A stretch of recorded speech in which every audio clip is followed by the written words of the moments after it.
Ever since I was young, like, as soon as I could speak and I started skating the rink that my dad used to make in the yard, I wanted to be an Olympian. I skated at the Elizabeth Manley Arena, and so I wanted to be like Elizabeth Manley. And I was also doing cross-country skiing, and then I went into speed skating. It was my thing. Like, I wanted to be an Olympian.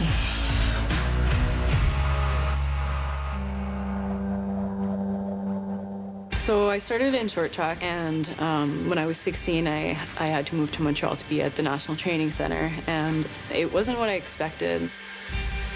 It was hard moving away from home, being so young, but also I just never found my place in Montreal. Like, I wasn't happy.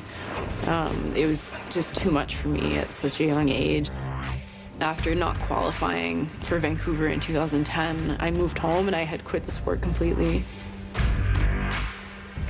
Finally, after a while, I met with my old coach, and he convinced me that I should try long track, and so I moved to Calgary. From day one, I felt like I was part of the team. I felt like I was everyone's little sister, and it was a nice feeling. Like, I knew I would like it there. Catherine Montpetit, it was a little girl. We grew up together. We went to primary school together. At the age of 11, her and her father passed away in a severe car accident. It was a hard moment for me, but I couldn't even imagine what it would be like for Diane, those moments, right? Like losing her husband and her daughter at such a young age as well. It's devastating, and it's something that I don't wish for anyone.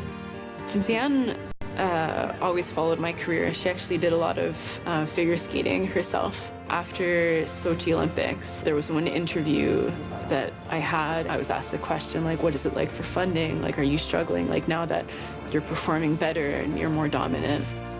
I was like, no, like, I still am having a hard time finding a personal sponsor. I couldn't live off of $18,000 a year. Like, it's not sustainable.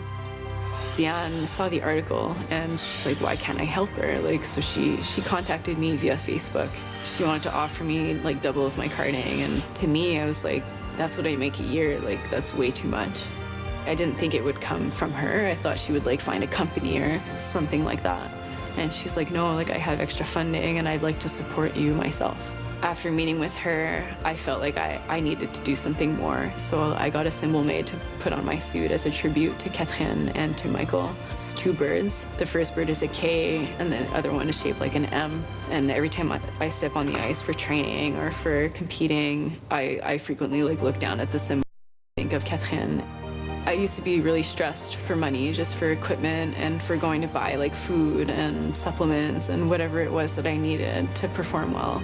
For me, it was a sense of feeling like I have more people behind me. It's such a great feeling to know that someone can do that for another human being.